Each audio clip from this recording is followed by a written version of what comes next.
Es decir, primero, bueno, es decir, va a haber dos presentaciones, ¿verdad?, sobre ciudades europeas, París y Madrid, por dos investigadores locales en esas ciudades, ¿no? Comenzaremos por la presentación de Marie-France Prévot, que nos va a hablar del caso de París. Marie-France es una colega conocida de hace muchos años, no vamos a decir cuántos, ¿verdad?, que ha trabajado mucho en América Latina, con el cual hemos coincidido en nuestras diversas estadías en más de un país, y que tiene cosas interesantes hechas sobre nuestras grandes ciudades. Pero esta vez nos va a hablar de París, que es su ciudad base, digamos, ¿no? Bueno, Marie-France, me voy a remitir a lo que dicen los papeles, ¿verdad? Es profesora emérita de Geografía en la Universidad de París 8, Vincent Saint-Denis, investigadora del CREDA-UMR, del Centro de Investigaciones y Documentación de América Latina, del Instituto de Altos Estudios de América Latina en París 3, y es miembro de comités de muchas revistas, muchas latinoamericanas como Eure o Quid16, y además tiene una cantidad muy significativa de publicaciones, libros, artículos, todos de alta calidad y muy interesantes de ser leídos. Entonces, le vamos a pasar así, directamente la palabra a Marie-France, diciéndole que tiene 30 minutos para su exposición, que cuando falten 10 minutos yo le voy a marcar ese tiempo para que lo acomode, y luego 2 minutos antes de que se caiga el tiempo también voy a mencionarlo, ¿verdad? Bueno, Marie-France, por Y favor. perdí otra vez mi pantalla, entonces, ¿cómo hago? Ya sé, cada vez que viene desapareció. Sí, en la parte inferior, por favor, pulse el ¿Cómo? botón compartir pantalla. Attends, oui, voilà. Muy El bien. verde, ese share Sí, screen. ya. Genial. Ah, está, bravo. Entonces, muchas gracias de darme las palabras y muchas gracias también a los organizadores. Es un placer para mí de hablar sobre París, porque de hecho tengo que precisar que soy geógrafa y que no es mi campo de investigación. París es solamente mi ciudad, pero todos los trabajos que hice en el campo de la geografía urbana en América Latina siempre fui con una mirada con la ciudad europea. He dado un curso en la Universidad 3 de Febrero hace algunos años, precisamente, que se llamaba Mirada Cruzada París-Buenos Aires. Entonces, bueno, tengo una cierta experiencia de parisina y también de docente en la universidad. Pero esto es importante porque quiero aclarar que hablo más desde la geografía y más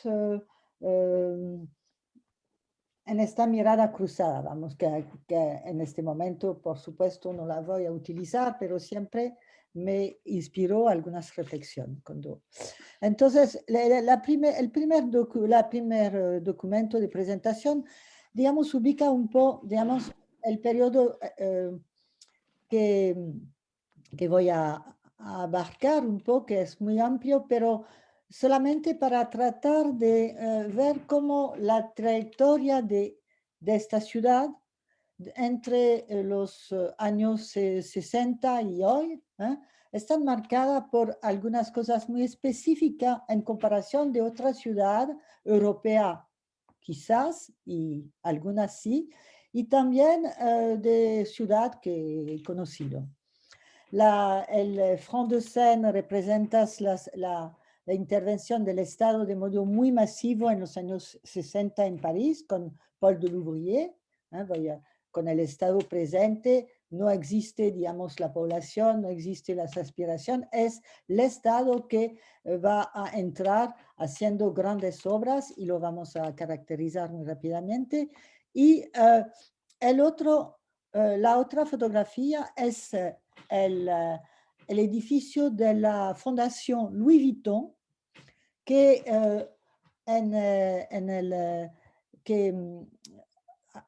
ha abierto en los años 2016, es decir, con la entrada, digamos, del mecenato dentro de la construcción de la ciudad. Ya no es el Estado, ya no es el presidente Mitterrand que reconfigura la ciudad. Y esto es muy importante porque vamos a ver cómo el desafío metropolitano es un problema siempre presente entre el Estado precisamente y hoy en día la entrada de la ciudad de París en la mundialización desde los años 2000.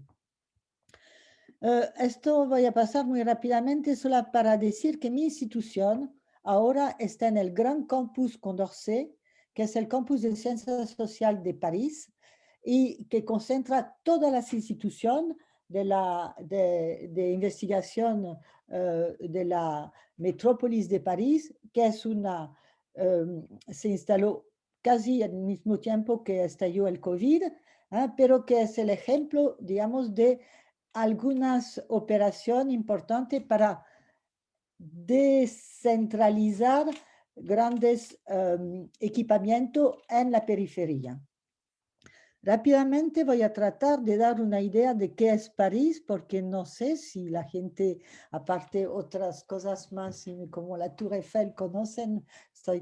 Digamos, lo importante es demostrar que hay varios niveles para hablar de París. Se ve, digamos, lo que es el azul es la región Île-de-France, que es un poder importante. Al centro, el pequeño, digamos, parte concéntrica es París. París que tiene una superficie muy pequeña en comparación de otra ciudad, 100 kilómetros cuadrados, pero que es el corazón, vamos a ver una concentración, digamos, de riqueza muy grande. Y en rojo es la creación en 2016 de la metrópolis del Gran París. Vamos a ver cuál era el objetivo de esta creación del Gran París y cómo, digamos, y tratar de ver qué va a hacer el Gran París, porque tengo que decir que el Gran París se creó en el 2016, que sus autoridades se eligieron en el 2020, es decir, en pleno COVID. Entonces, no se sabe, digamos, el destino de esta autoridad metropolitana del Gran París, que como ven, abarca solamente una parte de la mancha urbana de la aglomeración que va mucho más allá. La población de la región Île-de-France es 12.000 millones, la del Gran París es 8 millones y la de la ciudad de París, intramuros, es 2.002 millones. Quiero ahora pasar más rápidamente, porque si no el tiempo me va a faltar. No se ve las otras. El documento no sale.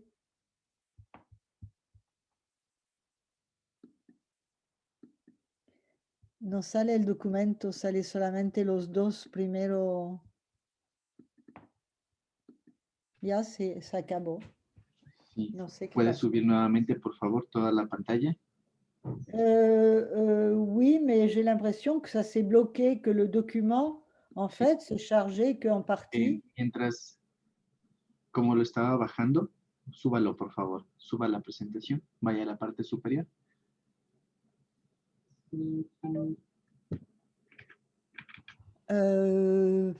Je vois ça, là, mais justement, c'est complètement obscur, là, maintenant. ¿Puede por favor identificar, tiene en la parte superior derecha, tiene unos 3 iconos, tiene como una impresora y una flecha que está hacia abajo, más a la derecha. Là, celle-là? Ese, sí, por favor. Púlselo ahí y va a abrir el documento que se le descarga, por favor. Mira, está en la parte inferior izquierda de su pantalla, le muestra. Ah oui. Parte inferior izquierda. Oui. Et qu'est-ce que Ahí, genial. Púlselo, por favor. Ah. Disculpe, c'est quelle...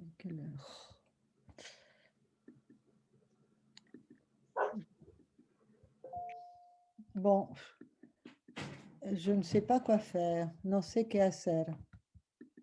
Vamos a perder el tiempo, me disculpe. Voy a ver, tengo un tablet. No sé si hay más facilidad de... Porque no, ya no veo el documento, ¿no? Sí, por favor, puede darle clic en donde dice Continue. Eso. ¿Usted lo ve? No. Alors, Sí, veo lo que está haciendo en su computadora. Por favor, haga clic en View My Presentation. ¿dónde ve my presentation? Ahí justo más abajito, por favor. De esa pantalla mismo, esa pantalla blanca, tiene dos opciones, tiene dos botones. El uno dice View My Presentation y el otro dice Create a Presentation. Baje más, por favor. No arriba, abajo. ¿Abajo? Sí, más abajito, ahí dice. Más abajito. Donde share Más abajo. sound, o sea, No, aquí. más abajo, ahí dice View My Presentation. Voilà. Al lado. Era el que estaba junto. Oui, d'accord, je me suis trompée là. Escape, revenir en arrière. Sí, vuelva por favor al navegador. Moi, je suis nulle complètement. Donc, je ferme. No. Bon, ça va? Là, ça Perfecto. apparaît. Ciérrala esto, por Clic. favor. Ciérrala. Cierre solo, por favor. Stop share. No. La pantallita de...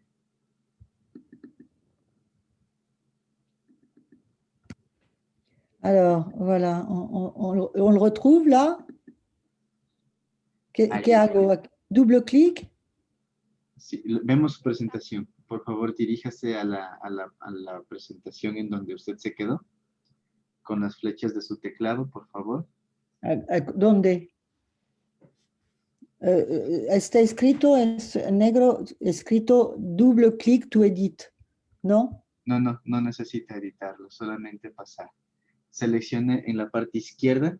Usted tiene algunas diapositivas. Va a seleccionar ahí, por favor. Creo que se quedó en la... en la parte izquierda. Yo veo toda su pantalla, lo que usted está viendo en este momento, yo también lo veo. Entonces, por favor, seleccione la diapositiva con el número 3 o el número 2, creo que se quedó. ¿Usted tiene la visión de la... Sí, lo vemos todo,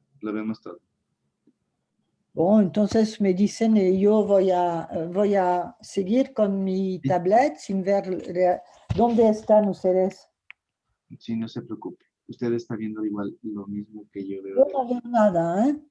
Sí, ¿en qué presentación se quedó? ¿En qué presentación se quedó? Yo me quedé en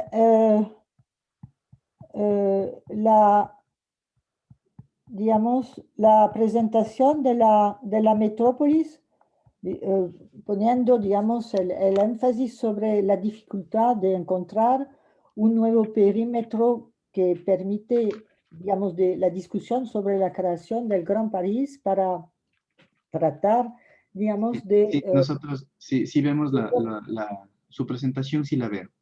Por favor, en la parte izquierda, usted ve que tiene algunas hojitas, algunos cuadrados. Por favor, seleccione para que usted mismo vaya seleccionando. Por favor, seleccione el número 4. Mais je ne vois pas, pero no veo view, ¿es esto? Veo view 100%, pero no veo número ningún. Está abajo, no en la parte superior. Eso, ahí, más arribita.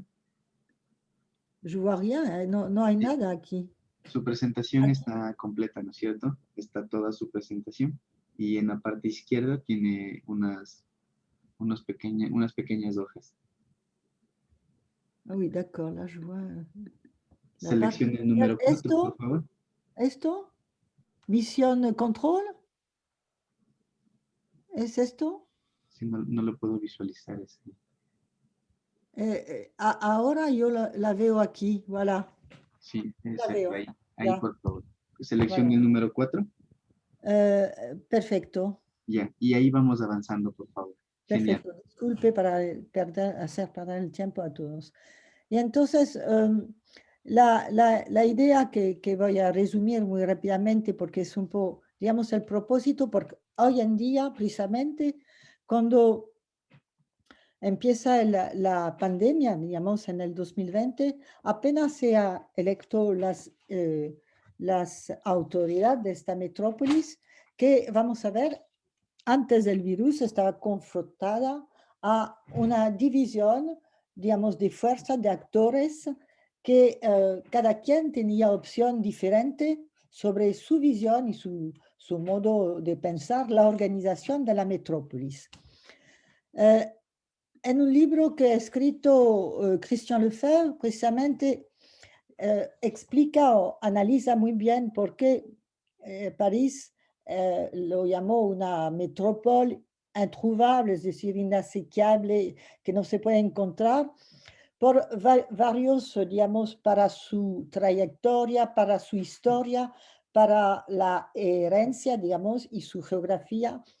Y entonces quiero retomar algunos puntos precisamente de esta trayectoria de los 50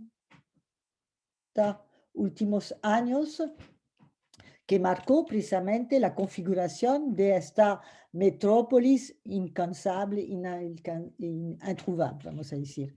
Entonces, el primer periodo que es muy importante es el cambio, pero drástico, que hubo durante los años 60, 75, que es un periodo que, como usted ve el mapa, la posición de París intramuros está perdiendo una población muy importante, y que la extensión, la expansión se hace fuera de la ciudad.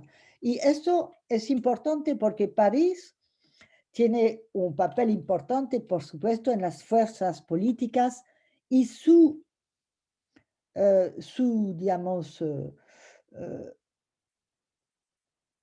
fin importante es de no perder población y quizás ganar población, es decir, densificar. París es una ciudad densa y no quiere perder población, pero vamos a ver que precisamente desde 15 años, a pesar de muchas operaciones de rehabilitación, recalificación, la ciudad no crece. La expansión se hace en la parte no más densa alrededor de París, lo que se llama la banlieue. En el centro es los suburbios, pero más allá, y no sigue exactamente el plan que se había, digamos, pensado en este periodo de reconfiguración, es decir, el periodo, digamos, de un urbanismo funcionalista, que quiere hacer entrar una ciudad muy destruida después de la Segunda Guerra Mundial, destruida en el sentido de pobreza, de crisis de la vivienda y todo eso. Y vamos a ver que en 10, 15 años la ciudad cambia totalmente. Cambia en el sentido, digamos, de un gran programa de construcción. Esto ya lo sabe, todos los grandes conjuntos. Había empezado antes, pero se sigue la construcción de conjuntos hasta el 75, más o menos, ¿no?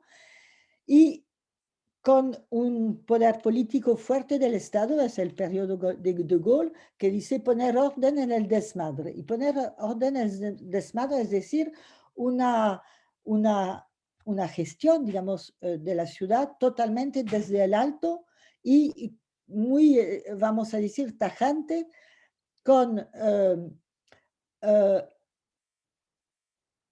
la destrucción, la política de tabula rasa sobre las partes del Vieux París, de los barrios antiguos, y la construcción de nuevas, de hacer operación de la modernidad tipo le Fontaine que hemos visto, y también la, la, la proyección, digamos, de una ciudad que tiene que tener una metrópolis 16 millones de habitantes, es la proyección en aquel entonces, hoy en día es 12 millones, con la creación, la expansión y la creación de new towns que hasta hoy está, digamos, se está poblando, pero cuando se entra en esta new town se ve que han pensado muy en grande y con todos los atributos del urbanismo de aquel entonces y del funcionalismo. Y en cuanto en París también,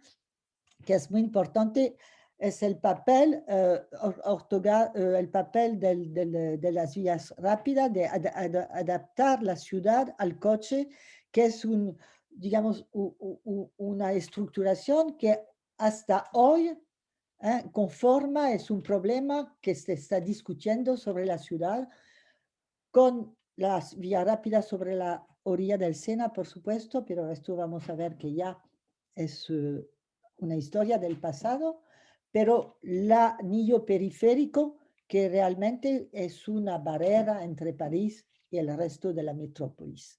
Y esto también está en discusión. ¿Qué vamos a hacer con el anillo periférico?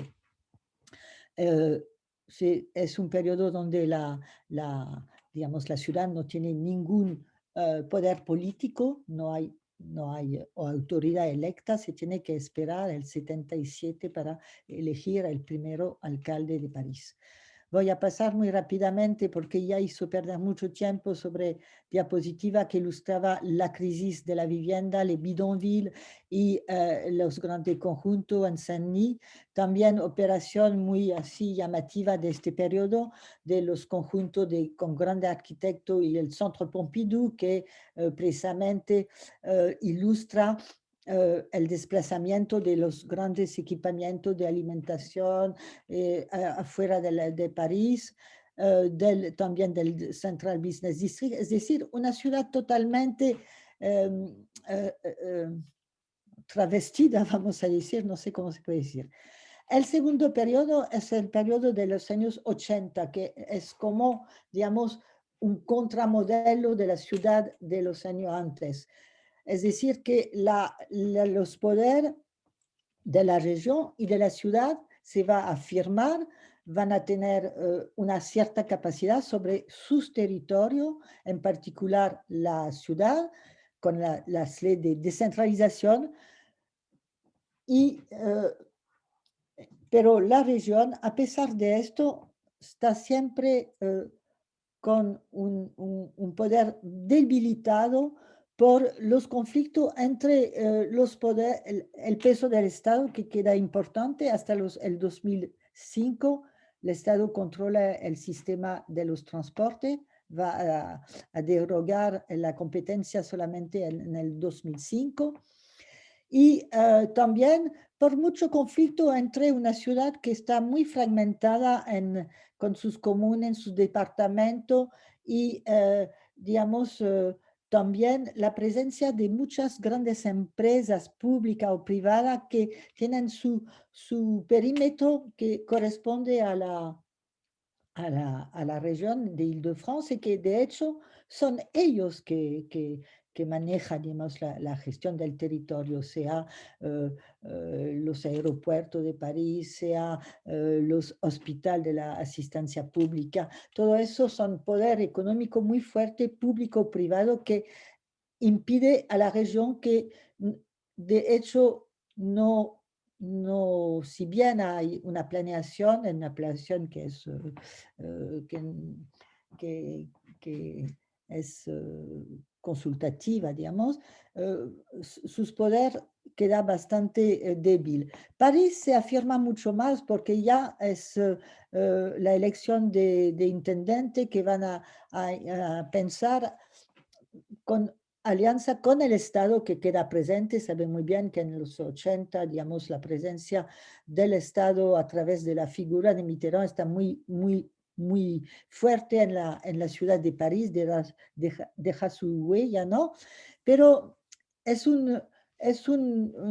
sale un proyecto, digamos, a la diferencia del periodo de antes, hay una visión de la ciudad, hay una visión de la urbanidad, hay una visión de qué ciudad se quiere hacer, densa, mixta, con parque, se empieza a hablar, digamos, de reconversión, de patrimonialización, de recalificación del viejo París, de los viejos galpones, digamos, todo eso, hay un gran cambio con otra, digamos, visión de la ciudad y también la idea que nace precisamente que se tiene que por ejemplo, reducir el tráfico, el coche, digamos, todo, digamos, revertir la dinámica de los años 70. Pero cuando se termina el periodo, digamos, antes del 2000, digamos, del siglo, el inicio del siglo XXI, el espacio metropolitano, lo que sería, que va a ser del Gran París y más allá, es un espacio muy fragmentado, muy dividido, con muchos problemas sociales de transporte público, es decir, toda la gran inversión que hubo antes en el periodo de Delouvrier, ya se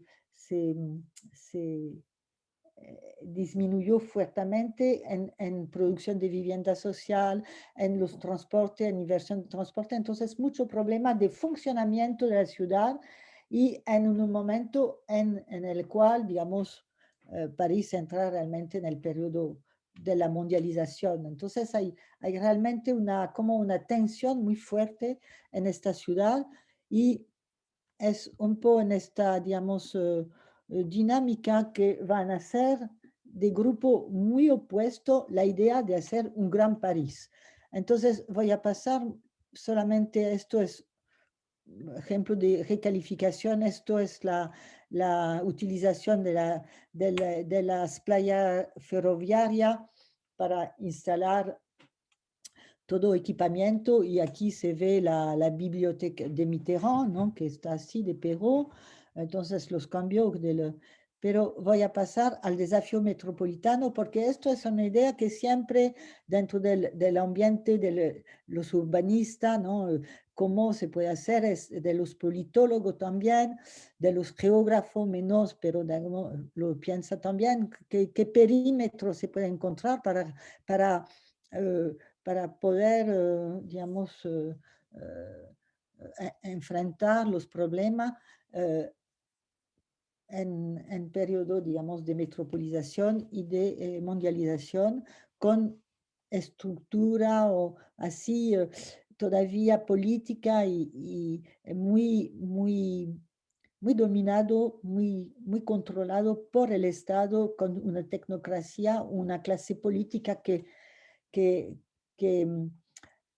que digamos, no encuentra no se encuentra, digamos, un modo de diálogo entre diversas esferas de la metrópolis, que sea los empresarios de un lado, que sea, digamos, la sociedad civil, que realmente no voy a decir que no existe, pero es una característica, escuchando la otra vez la ponencia sobre Berlín, que es bastante débil en París, mucho más cada día, pero la presencia de la participación, la ciudadanía, ¿no?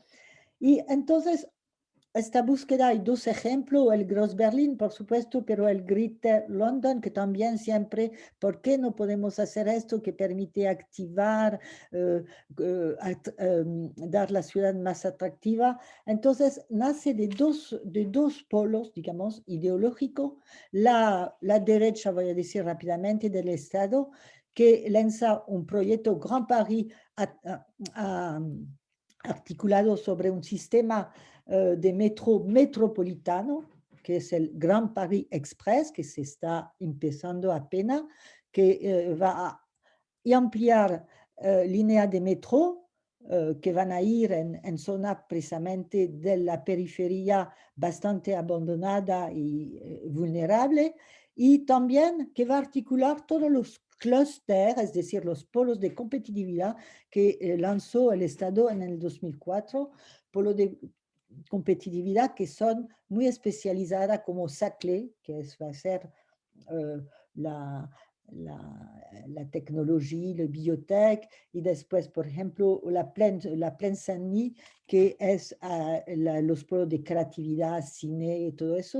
Entonces, todo eso, esto es el proyecto que está apoyado, cabildeado, se dice, por los empresarios, y enfrente, desde la Municipalidad de París, que está controlada por la izquierda del Partido Socialista, articulada con toda la municipalidad de la izquierda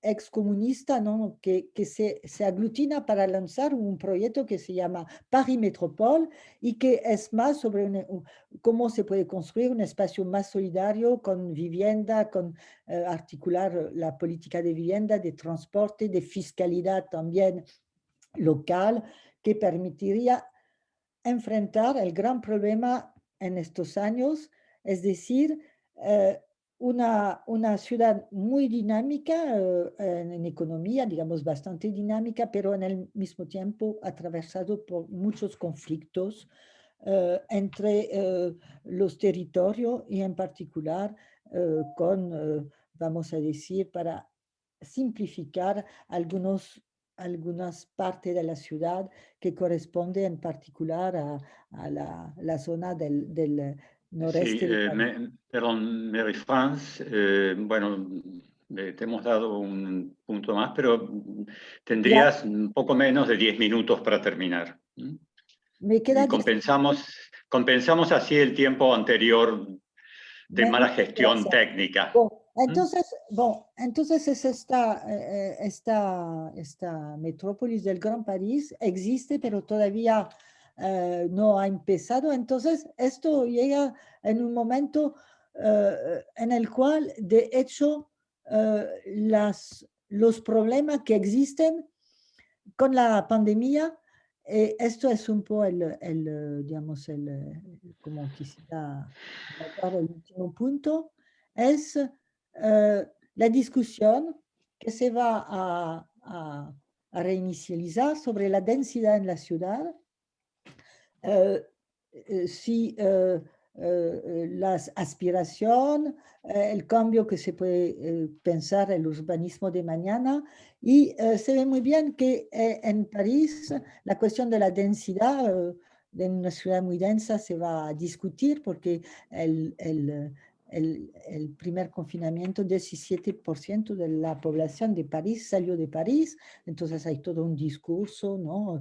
Para, digamos, discutir qué es la ciudad compacta, que fue realmente el modelo, digamos, apoyado por el campo más de los urbanistas hoy en día, y si realmente la densidad tiene que ver, como se dice, con si favorece más la explosión del COVID. Entonces, lo que se ve muy bien aquí, la densidad en el centro de París es muy fuerte, pero donde sí hubo los picos más altos, las tasas de mortalidad más fuertes, y sigue siendo, es en la zona, digamos, los territorios más vulnerables de la Seine-Saint-Denis, los territorios donde precisamente hay una vivienda muy sobrepoblada, ¿no? Con toda esta parte de París, y entonces esto remite a una crisis a la vez, crisis de la pobreza, crisis de la desigualdad de la cual hablé, donde hubo estallido social varios momentos en los últimos 15 años, ¿no? Y damos problema, vamos a decir, como se dice, la cuestión urbana, la cuestión social, y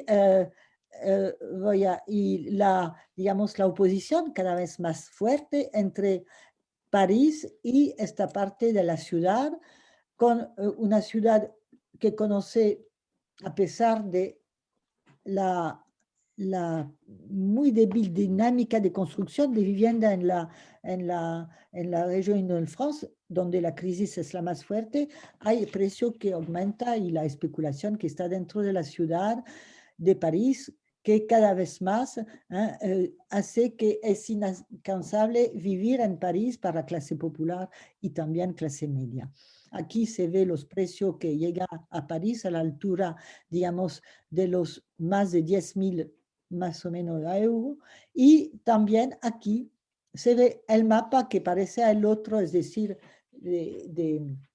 como un mapa que muestra el espacio social en relación con los precios, que es el mapa elaborado por el organismo de control de los precios del alquiler, que se pudo instalar hace un año con muchas polémicas para tratar de controlar el alquiler, porque en París, en esta ciudad, solamente 33% de la población está propietario, entonces es una cuestión muy sensible, ¿no? En una ciudad rica, entre comillas, sin duda, ¿no? Pero que donde falta vivienda por muchas, digamos, no voy a desarrollar, pero falta vivienda y donde los alquileres también habían seguido el precio, digamos, del metro cuadrado. Aquí se ve precisamente la situación extrema, pero también con la pandemia es muy importante, es muy interesante de decirlo, cuando París estaba vacío, solamente se veía la gente en situación de calle que estaba afuera porque quedarse en su casa pues no se podía. Y entonces el COVID, que está más fuerte en Saint-Denis, es decir, si digamos, hablar de densidad para pensar la pandemia no se Marie-France, puede. tienes 3 minutos, por favor.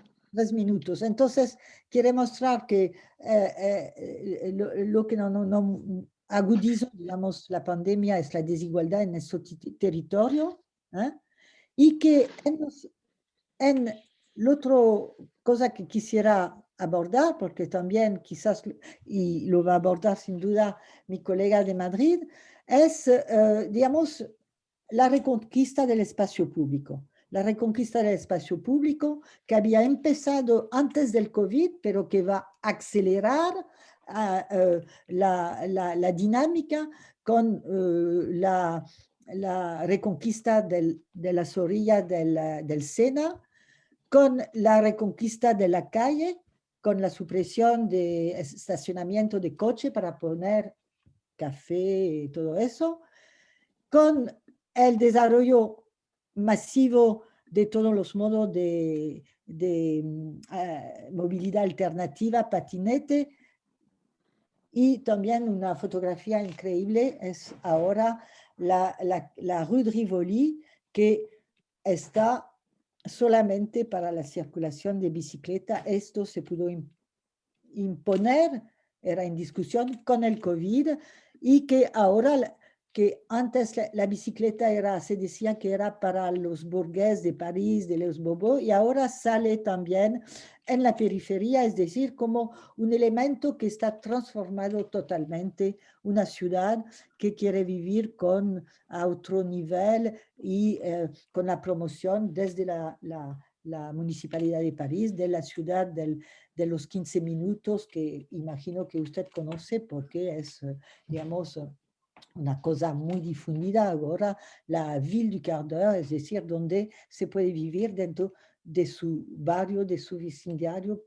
tratando de encontrar otro ritmo, otro espacio y rearticular el espacio de la vida cotidiana con el espacio metropolitano. Muchas gracias, disculpe para el tiempo. Bueno, muchas gracias, Marie-France. Bueno, sentimos las dificultades que has tenido, pero creo que has hecho una presentación coherente e interesante. Bueno, vamos a pasar a la presentación de José María Schiaga. Es arquitecto por la Escuela Técnica Superior de Arquitectura de Madrid, licenciado en Sociología y Ciencias Políticas por la Complutense y doctorado en arquitecto en la Politécnica de Madrid, donde sacó el premio extraordinario de ese doctorado. Tiene experiencias muchas en gestión pública, digamos, y gestión profesional, digamos, como arquitecto planificador, especialista en urbanización, y además ha recibido una gran cantidad de premios y ha tenido responsabilidades institucionales. Bueno, volvemos a decir lo mismo, José María, ¿verdad? Tienes 30 minutos, ¿no? Que sin problemas técnicos van a resolver fácilmente. Y yo a los 10 minutos antes te marco ese tiempo y unos 2 o 3 antes de la finalización, ¿verdad? Por favor, José María, la palabra es tuya. Hola, ¿estás por ahí?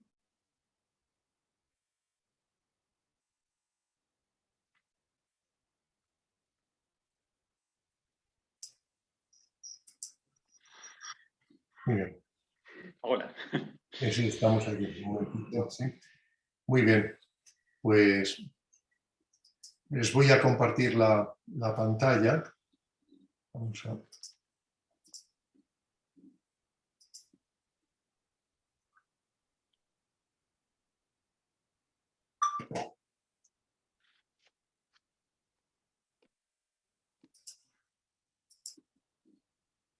Ya, me parece que se ve correctamente, ¿verdad? Vamos a ver si tenemos suerte con ello.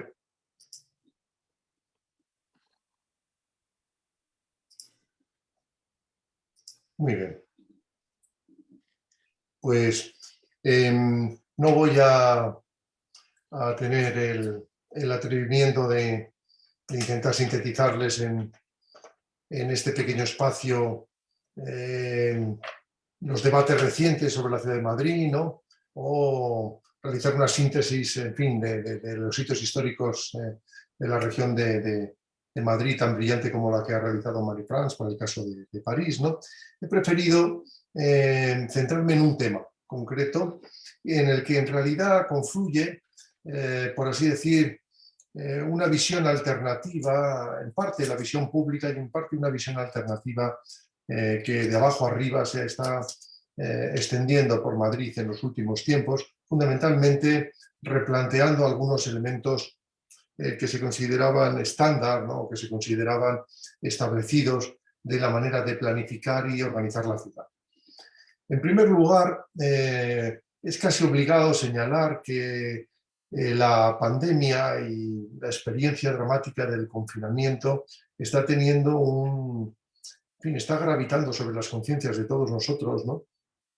Y realmente está planteando muchas cuestiones que parecían apartadas, ¿no? O superadas en la ciudad y que, sin embargo, han vuelto a cobrar una importancia esencial.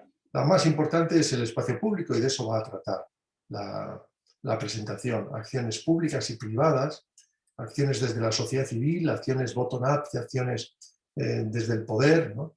Que van en la línea de repensar y reconfigurar una parte importante del espacio público de Madrid, con el telón de fondo de una nueva consideración del espacio público como elemento vertebrador clave de la ciudad, en una mentalidad cada vez más emancipada del dominio absoluto del automóvil sobre el espacio urbano. Madrid, al igual que París y tantas otras grandes metrópolis, ha pasado muchas décadas aprendiendo a reorganizar su espacio en favor del automóvil, en gran medida el desarrollo de los años 60 y 70, la extensión del área metropolitana, que en el caso madrileño va un par de décadas retrasada respecto a la experiencia de París o Londres, ¿no?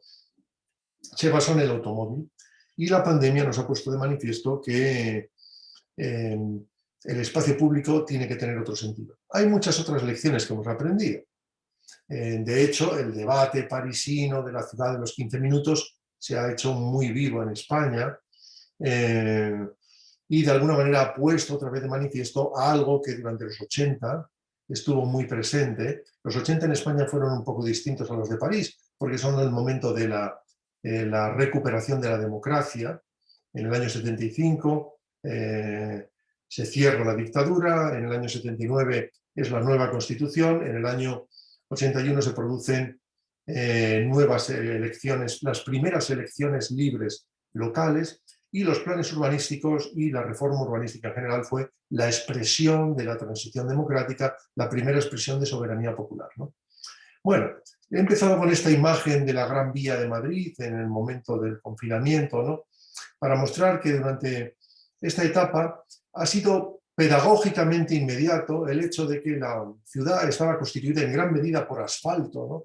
Un asfalto que, privado de los automóviles, de pronto se abrió en estas mismas fechas del año pasado a la ciudadanía, ¿no? Que invadió y reinterpretó la ciudad desde un punto de vista totalmente distinto, ¿no?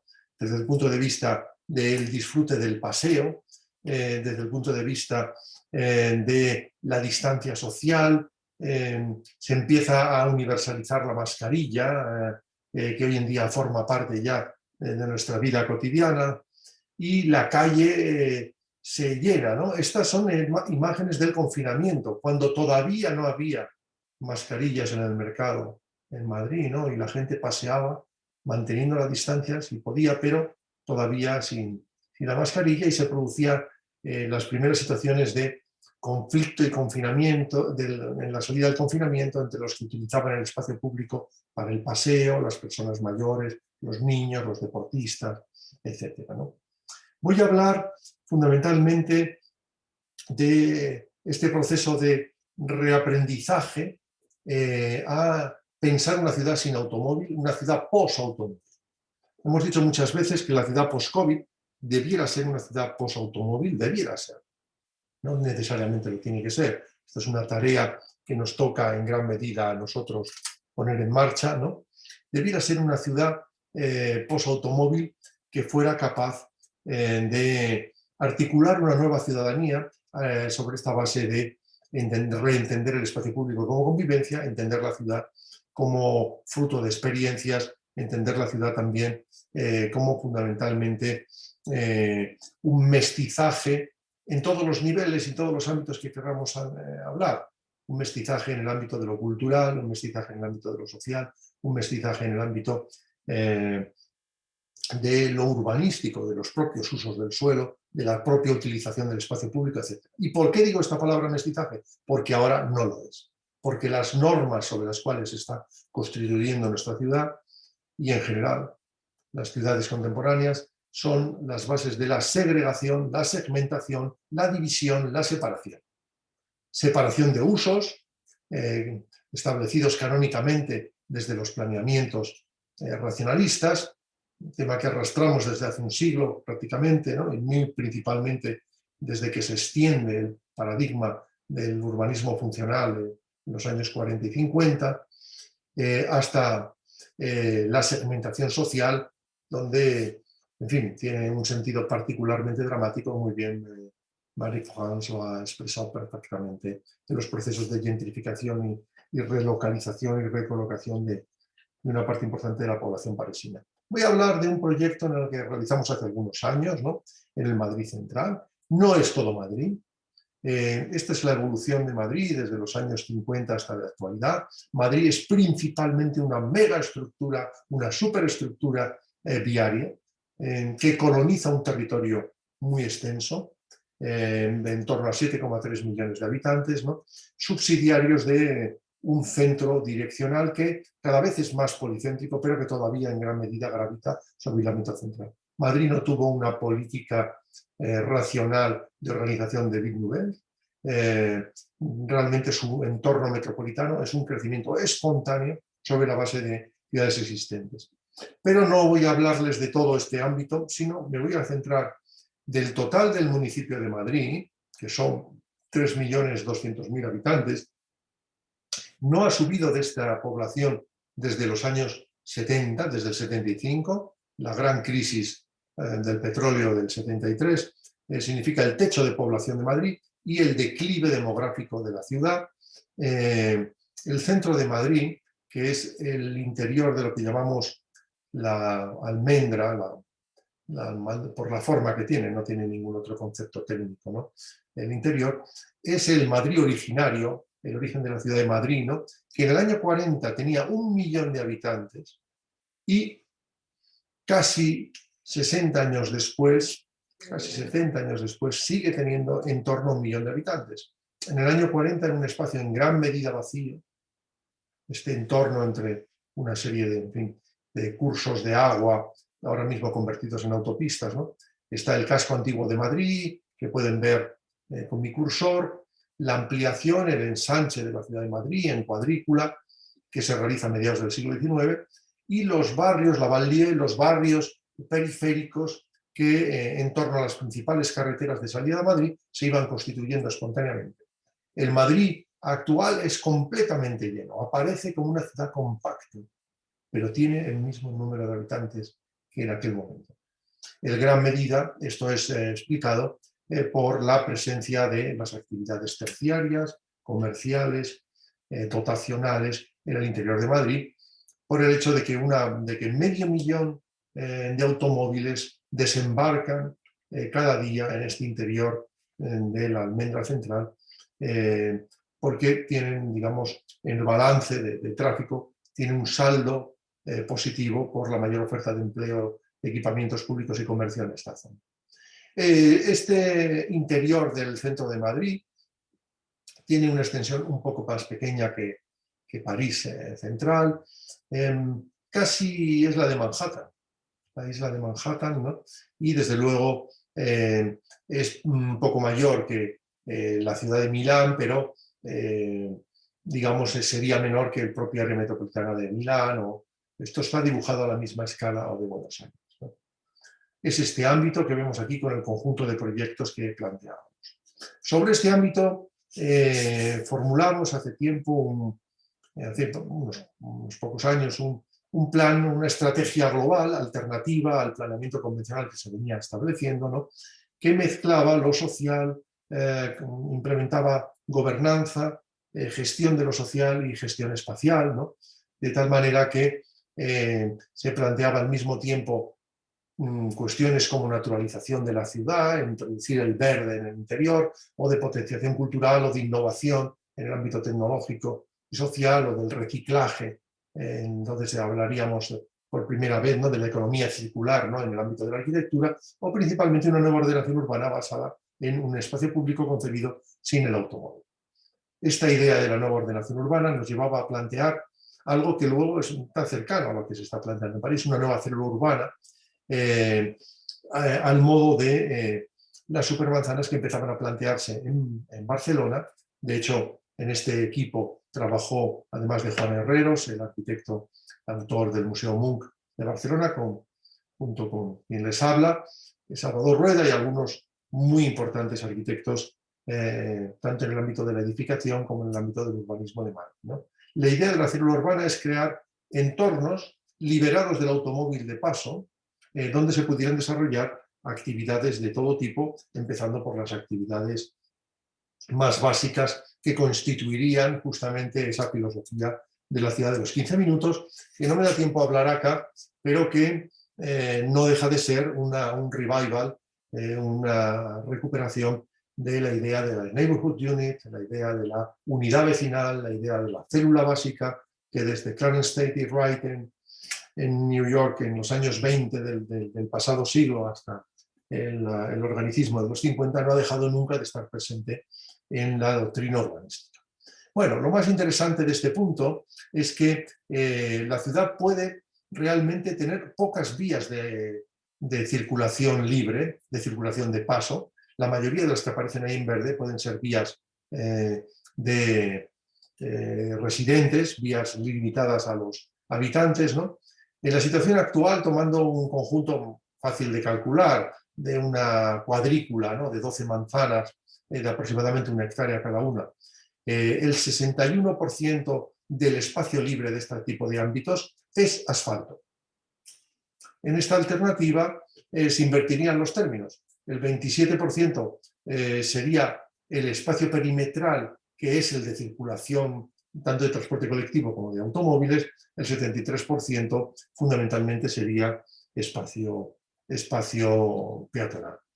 Se han ensayado ya en algunas áreas especiales de colonias de vivienda unifamiliar de la ciudad este tipo de actitud, pero falta combinarlo con una reconsideración del interior de las manzanas, de la mezcla de usos, como elemento catalizador de la liberación del suelo, que significaría el liberar estas calles de los automóviles de paso, insisto, de paso, porque las personas que tuvieran que utilizar la calle para la carga y descarga, es decir, no estamos hablando de una peatonalización, cuanto de una priorización peatonal de una parte muy importante del callejero de la ciudad. En este debate, aquí aparecemos hace un par de años debatiendo con Fianowski Peñamora, que era a la sazón el comisionado de Obras Públicas de Nueva York, justamente esta idea, ¿no? La idea que estábamos coincidiendo en dos ciudades muy parecidas, dos ciudades que han adorado el automóvil, que han reelaborado su morfología basadas en el automóvil y que ahora tienen que decir, basta, hasta aquí fue. Hay que desaprender todo lo que planteamos con el automóvil y elaborar unos nuevos principios. El otro principio que quería mencionar es el de naturalización de la ciudad, es decir, la idea de introducir el verde en la ciudad.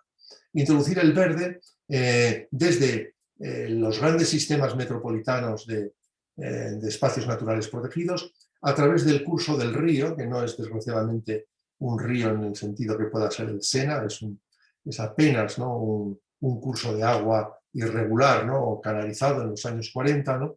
Y la idea es introducir dedos verdes que desde este ámbito que conecta la periferia con el centro de Madrid vayan a través de microacciones de acupuntura urbana, generando corredores verdes en el interior de la ciudad de este estilo, ¿no? Esto unido con una naturalización de los residuos, ¿no?, de la ciudad y del replanteamiento, como podemos ver acá, de la propia normativa de la edificación, creando este tipo de equipamientos bisagra. Voy a poner ejemplos concretos, porque hasta ahora estaba hablando más bien de principios, ¿no? Pero quizá el que ata el conjunto de las ideas de una ciudad distinta, replantearla desde el espacio público y hacerlo apoyados en el verde, es esta transformación, la transformación de la autopista circunvalar de circulación de Madrid, la M30, que es un poco el periférico, ¿no?, parisino de Madrid, que tenía este aspecto antes de su reforma y que se transforma gracias al soterramiento de una parte importante, no de todo, sino una parte importante. Todavía en aquel momento no había, y todavía no la hay, una cultura política de decididamente cortar con la prioridad del automóvil, ¿no? Pero al menos en este caso se priorizó, digamos, el espacio horizontal, la cota cero como una cota peatonal, ¿no? Y en lugar de enterrar a las personas, se empieza a plantear enterrar los automóviles, enterrar la circulación de paso, ¿no? Este proyecto tiene 4 kilómetros de longitud, ¿no? Es decir, es una obra enorme basada sobre una megaestructura muy costosa de soterramiento de la autopista circunvalar en el 30, ¿no? Y ha permitido crear un parque con muchos espacios muy distintos, ¿no? Un parque que en algunos puntos intenta reconstruir una cierta naturaleza, no espontánea, evidentemente, pero una cierta naturaleza autóctona del entorno periférico de Madrid, y en otros casos pues es un parque convencional, un jardín, ¿no? Veremos uno de estos ámbitos, el Matadero, la reconversión del espacio de Matadero, porque se convierte en un gran foro cultural y es un ejemplo fantástico de la economía circular, un proyecto realizado con muy pocos medios económicos y que gracias a tener muy pocos medios económicos ha sido innovador en el aspecto de su gestión, ¿no? Vemos aquí algunos de los jardines más convencionales, ¿no?, que tienen un valor ornamental, ¿no?, en el entorno de algunos puentes históricos, como la cuenta del puente barroco de la carretera de Toledo, ¿no?, que vemos aquí, en este punto, ¿no?, y donde estos jardines bajitos y esta idea muy controlada del espacio, pues da el protagonismo, en este caso, al monumento, ¿no? En otros casos, un nudo de autopista anula completamente un puente muy importante, un puente del Renacimiento que de pronto renace, es este que vemos acá, el puente de Segovia, ¿no? Y y, digamos, soterrado este ámbito, se permite conectar el interior de la ciudad, los jardines del Palacio Real, con la Casa de Campo, que eran los lugares de caza de la monarquía en el oeste de Madrid, ¿no? Vemos aquí justamente el puente de Segovia y la conexión de algo que era la Casa de Campo, un lugar casi marginal, separado, volvemos aquí atrás, ¿no? Separado por esta barrera tan poderosa como era la autopista, de pronto se regenera como un espacio conectado con la ciudad existente, ¿no? Vemos aquí otra parte de lo mismo, desde la zona de la Casa de Campo, incluso el paseo que separa las viviendas de este jardín de la Casa de Campo, denominado Casa de Campo, se soterra la vía y también permite vincular de una manera más directa viviendas y jardín. Algunas imágenes de este tipo de jardines, los puentes que se convierten en este concretamente es de Tarot, precisamente, ¿no? Varios de los arquitectos. Otro ejemplo de proyecto realizado con éxito es el de la no peatonalización, pero sí reacondicionamiento del espacio público de la Gran Vía. Madrid era una ciudad muy pueblerina cuando París estaba acometiendo los grandes trabajos, ¿no? del Barón d'Haussmann, ¿no? Y tiene solamente una gran vía de este tipo, realizada muy tardíamente, ya en los años 20 del pasado siglo, ¿no? Esta gran vía en cierto momento fue el gran centro direccional de la ciudad, ahora ya no lo es, claro. Incluso ha quedado en una cierta marginación. Ha sido durante un momento un gran centro financiero, en principios del siglo pasado, se convierte después en un gran centro de ocio, de comercio, pero la modernización de la ciudad y el desplazamiento del centro direccional hacia el norte lo termina marginando, ¿no? Y el entorno tampoco se ha transformado. Esta es la imagen que tenía un poco, digamos, con este edificio, el primer rascacielos que se construye en España en los años 30, el edificio de la Telefónica, ¿no? Siguiendo el modelo del setback neoyorquino, ¿no?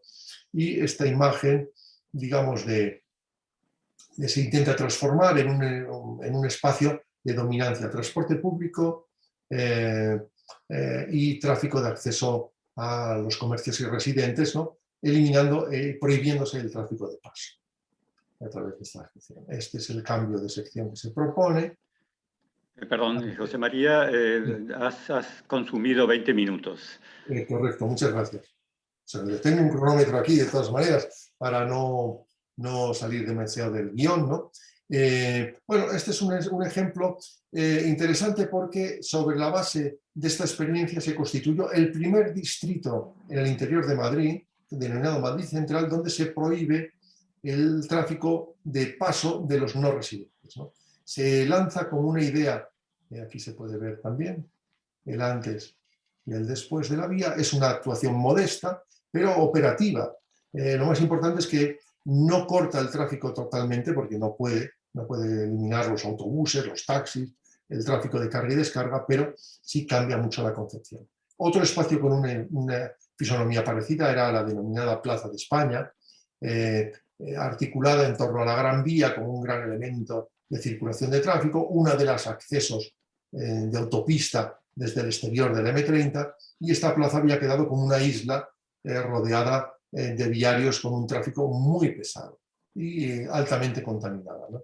Se propone esto, es decir, en este caso, de nuevo, incluso el proyecto todavía será más ambicioso en el futuro, porque no tiene sentido, después de haberse reformado el M30, que haya un acceso directo desde la autopista al interior de la ciudad, cuando realmente lo que se plantea es que la M30 no sea un elemento de distribución del tráfico hacia el interior, sino de desagüe del tráfico hacia el exterior, ¿no?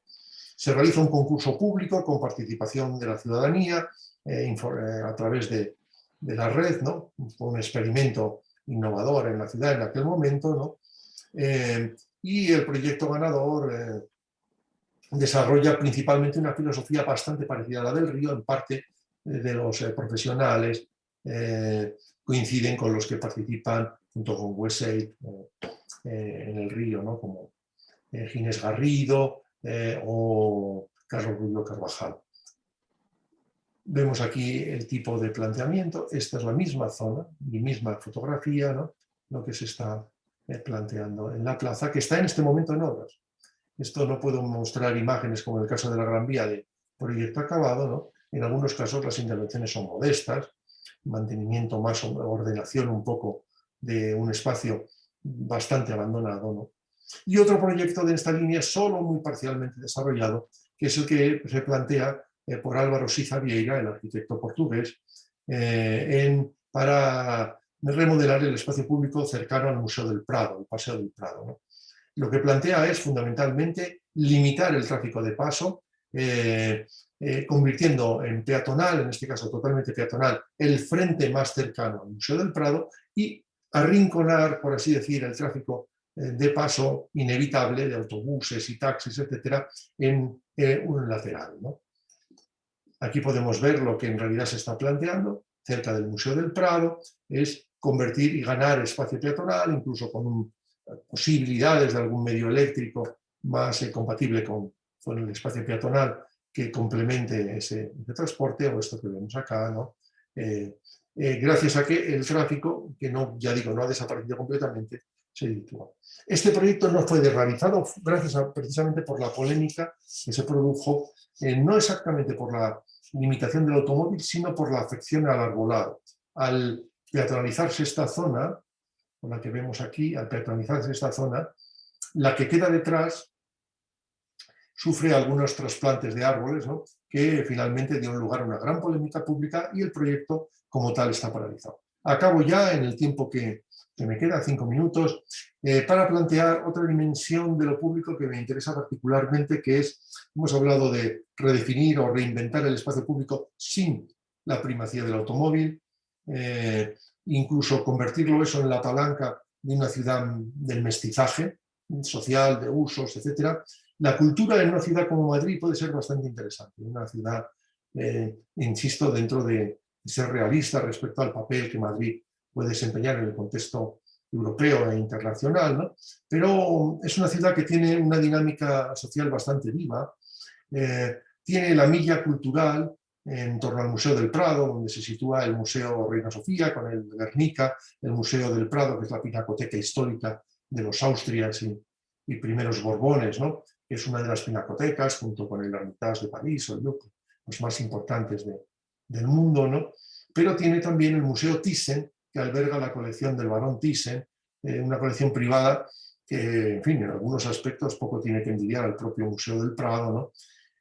Y alrededor de esto hay toda una serie de otros resortes culturales muy importantes, ¿no? Pero le falta la dimensión de escenario de la creación, porque estoy hablando de museo, y los museos no es lo mismo hablar de la cultura de museo que de la cultura de la innovación y de la creación, ¿no? Y aquí aparece la idea que suscitamos en este plan de entender también la cultura, pero no solo la gran cultura, sino la pequeña cultura de los creadores, ¿no? Como un elemento importante en la reordenación de la ciudad, es decir, hacer compatible esto. Fundación CaixaForum, uno de los más, el tercer banco del país, tiene justamente un museo, un centro cultural de Herzog y de Meuron, con la cultura espontánea que desde el ámbito de los millennials o la generación X se está planteando en la propia ciudad, ¿no? Como en contenedores como este, un antiguo edificio ilustrado de la tabacalera, convertido ahora mismo en un espacio concesionado, no ocupado en el sentido alternativo, sino concesionado. Esto nos plantea la posibilidad de crear grandes ejes culturales que tendrían, igual que el río es la palanca que apoya los dedos verdes que se incorporan al interior de la ciudad a través de un sumatorio de acciones disjuntas, ¿no? En este caso, el gran activo cultural del Museo del Prado y el que luego vamos a ver del Matadero son las palancas sobre las cuales articular ejes culturales que conviven. Situaciones como esta o esta, estamos viendo el mismo eje cultural, o otro foro vinculado a la fundación de otro banco, en este caso de Bankia, ahora también parte refundido con CaixaForum, ¿no? Porque ahora forman la misma entidad financiera, donde se produce un tipo de cultura distinta. Estos son, por ejemplo, talleres participativos, ¿no? en relación con los libros o en este caso pues eventos en la terraza de este mismo centro, que se convierte en el mejor espacio público del barrio, ¿no? A pesar de que está parte, como vemos aquí, ligado al propio edificio, ¿no?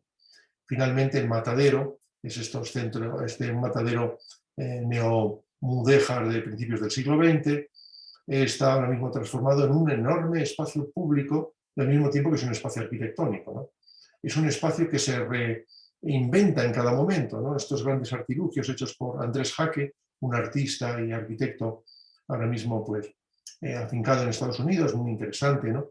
Que realiza con las máquinas de regadío masivo, ¿no? Que se van moviendo en las áreas de cultivo, ¿no? Estos aparatos que, según su colocación, dan lugar en este gran patio de armas a distintas configuraciones, ¿no? El matadero es un espacio que tiene ámbitos nuevos, igual que tiene ámbitos donde la rehabilitación ha sido la mínima, ¿no? La mínima para permitir la incorporación de exposiciones, ¿no? Respetando lo más posible el espacio preexistente, ¿no? Con podríamos llamar una rehabilitación low cost, que sin embargo, a través de la utilización de nuevos materiales, en muchos casos ha dado lugar a espacios muy interesantes y muy sorprendentes. En suma, pues, una ciudad que se reinventa, no tanto desde el poder, porque la ciudadanía madrileña y la sociedad civil es mucho más viva que la propia administración que ha gestionado la ciudad desde hace décadas, ¿no? Pero que en estos momentos está en el umbral de atravesar, si tiene la decisión, la valentía y la capacidad de hacerlo, una nueva época radicalmente distinta, en donde la ciudad, el espacio público, la morfología se redefine desde la cercanía, desde la preeminencia de las personas y desde la superación del dominio tanto intelectual, ¿no? como físico del automóvil. Nada más por mi parte. Bueno, muchas gracias. Muchas gracias a ambos ponentes. Digamos, quien quiera hacer alguna pregunta tiene, ¿verdad?, ahí abajo el QIA para hacer algunas preguntas. Hay una sola pregunta para Marie-France, la vamos a ir juntando algunas otras. Yo voy a hacer, no sé, algunas pequeñas notas, digamos, tratando de apuntar a algún sentido y viendo los dos casos, digamos, ¿no? Más allá de las diferencias, muestran, qué sé yo, algo así como un momento en la producción de la ciudad, de las grandes ciudades, estas ciudades de los países avanzados, digamos así, poniendo a España también como tal, ¿verdad? Y entonces vemos que el tema se mantienen las cosas clásicas, ¿no? Que Marie-France lo planteó muy claramente, el centro y la periferia, ¿no? El centro de París y la banlieue, ¿no? ¿Sí? Con dinámicas diferentes, ¿no? Bueno, el caso de Madrid fue el centro lo que se trabajó, y es interesante cómo las poblaciones de ese centro se mantienen o disminuyen, digamos, ¿no? Es decir, históricamente eso. La pregunta que quedaría ahí, en principio, es ¿qué significación social tiene eso? Es decir, ¿disminuyen en la misma proporción de grupos sociales que había antes o hay una transformación de esa? Y por otra parte, muy vinculado con esto, los grandes emprendimientos, etcétera, digamos, ¿no? Diferentes, ¿qué efecto tienen sobre el mercado del suelo? ¿Verdad? Y por lo tanto, ¿qué efecto tienen sobre la configuración socioeconómica de la población del centro, digamos, ¿no? Es decir, entonces, ¿en qué medida, digamos, creo que quedó muy claramente expuesto en el caso de Madrid, ¿no? Es decir, ese mejoramiento de la ciudad, ese aumentar multidimensionalmente la calidad que existe para vivir en Madrid, o para pasear por Madrid, o para visitar Madrid, digamos, ¿no? ¿En qué medida eso, digamos, tiene que ver con un proceso de mejoramiento de la convivencia, etcétera, y qué sectores sociales incluye, digamos? Sin duda, esta es una mirada de América Latina, ¿verdad? Es decir, en donde, qué sé yo, si vemos, por ejemplo, las transformaciones de Río, si está por ahí Pedro, Abramo por ahí, ¿verdad? Lo que vemos es que esas transformaciones supusieron digamos, procesos muy contradictorios en términos de la configuración de la ciudad. Mejoraron el centro, ampliaron las posibilidades, etcétera, etcétera, los transportes y demás, pero tuvieron un efecto social y, diríamos, en político de construcción de la ciudad también importante. Entonces, la primera pregunta, mirada, digamos, desde la periferia al centro, ¿verdad? Un poco es esa. Es decir, estas transformaciones, estos cambios de población, ¿qué significado tienen en esos términos? ¿En qué medida se construye una ciudad para todos? ¿Y quiénes son, con el paso del tiempo, esos todos? Eso, por un lado, digamos, ¿no? Que es una mirada, ¿no es cierto?, desde, digamos, desde aquí. Es decir, ahí diría una cosa, ¿cuál es, más específica, cuál es la significación económica y política, hablando de política en sentido de gobierno, de la ciudad, de toma de decisiones, que tienen esos grandes proyectos, ¿no? Es decir, entonces, no sé, a mí me interesaría particularmente ver eso. Yo dejaría esto por ahora. Veo, hay dos preguntas. Una que dice que para el caso de París, ¿qué importancia tienen los bosques de Boulogne y Vincennes en los nuevos planes de ordenamiento de París? ¿Y qué medidas existen para mejorar la movilidad de los miles de trabajadores que viajan hasta el centro de la ciudad en transporte público? ¿Verdad? Y otra pregunta, en general, es decir, que con la pandemia se han cuestionado las propuestas de densificación, ¿verdad? Entonces la pregunta es a ustedes, expertos, ¿qué alternativas ven ante esos cuestionamientos, ¿no?, de la densidad, la densificación, y cuáles serían las respuestas que se podrían esperar en un escenario de post-pandemia? Y quien preguntó para Mir France, ahora pregunta para Luis Alberto, José María Jesús Alberto es el que pregunta, dice que estas iniciativas para transformar el espacio público de Madrid, que surgen de una iniciativa ciudadana, ¿cómo incluyen a toda la población? Bueno, tiene que ver con lo que yo mencionaba. ¿Y en qué medida se podrán articular en el futuro con una visión integradora que considere el viejo Madrid, el ensanche y la periferia? Bueno, creo que con esto hay suficiente como para empezar a intercambiar nuestras opiniones. Mary France, ¿quieres comenzar tú? Sí, ¿me escuchan? ¿Me escuchan? Muy bien, sí, sí. Se escucha muy bien, se le escucha muy bien. Ahora no tiene, ahora tiene cerrado el micrófono. Ahí está, ahora sí. Ahora sí.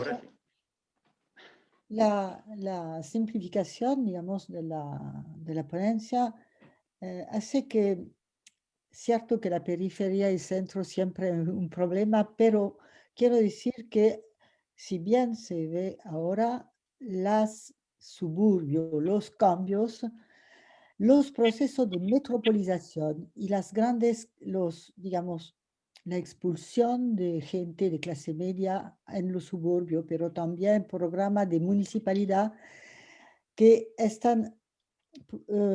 tienen la decisión, digamos, del suelo. Entonces, cada quien hace sus proyectos. Entonces, se ve muy bien que no se puede decir aquí es así y no ha cambiado.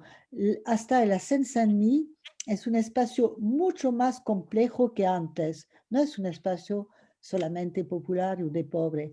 Es un espacio de flujo, es un espacio de una economía muy dinámica, un espacio de mucha pobreza. Es decir, hay también operación, digamos, de cambio como el Stade de France, por ejemplo, en Saint-Denis, la ciudad del cine, pero, y no he podido quizás pensar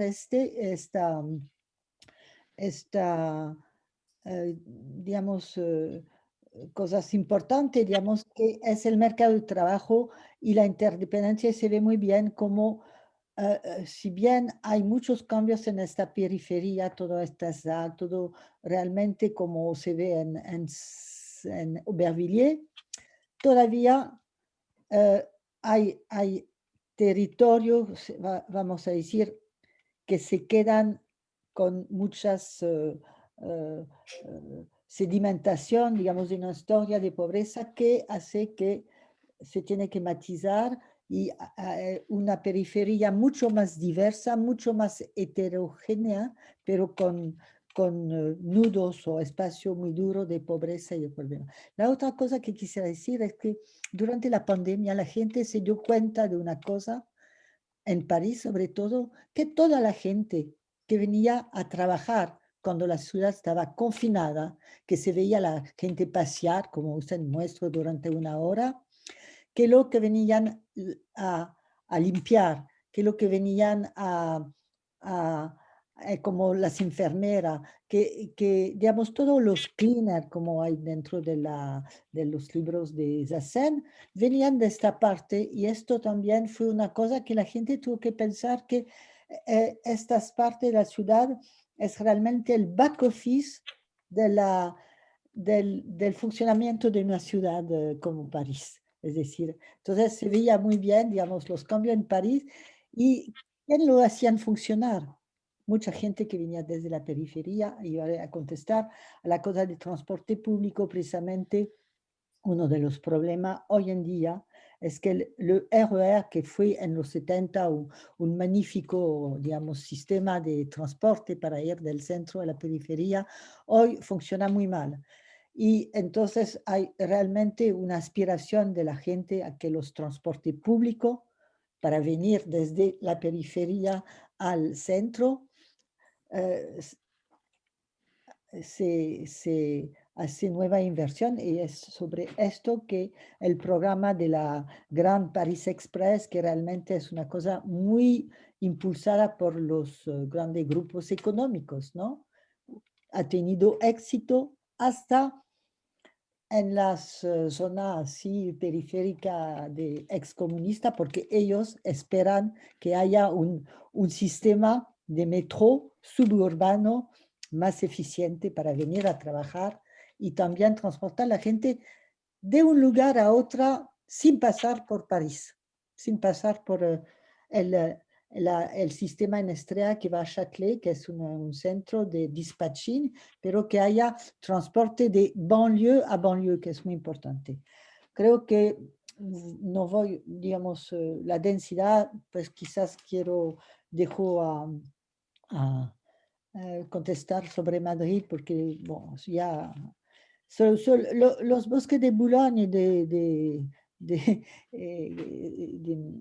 Vincennes son siempre muy importantes, pero ahora hay mucha más alternativa, porque también hay muchos nuevos parques, Parque Citroën, el Parque Lerman, pero lo que es impresionante en París, y que precisamente es un problema hoy en día con la pandemia, es la popularidad de las orillas del Sena, que están plena de gente cada día, a pesar que del problema de la pandemia. Es decir, digamos, la reconquista de las orillas del Sena es quizás la cosa así más llamativa cuando se pasea por París hoy en día. Aquí dejo la palabra. Bueno, muchas gracias. Sí, José y hay María. una cuestión que no contesté. Sí. Sí, claro, ya advertí al comienzo que quería centrarme no en hacer una descripción global de los grandes proyectos inmobiliarios, ¿no? Y el debate, ¿no?, general sobre Madrid y su entorno metropolitano, sino centrarme en el punto de un campo de batalla muy específico que ha sido últimamente el centro, ¿no? Fundamentalmente porque Madrid en la última década ha oscilado tras una etapa muy larga de gobierno de centro-derecha, ha pasado a un gobierno no diría de extrema izquierda, pero sí un gobierno a la izquierda del Partido Socialista, ¿no? Una parte de estos proyectos fueron impulsados por la alcaldesa Manuela Carmena, que formó una candidatura cívica, un poco al estilo de Medellín, ¿no?, por decir alguna experiencia cercana, ¿no?, a ese punto, ¿no?, pero auspiciada desde, digamos, es una candidatura cívica también desde varios partidos políticos de izquierda,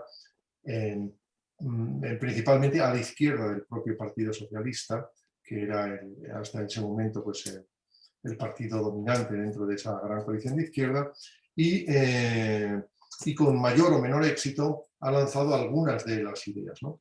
y ha puesto también de manifiesto algunas de las luces y sombras de una visión alternativa, políticamente alternativa en el caso madrileño.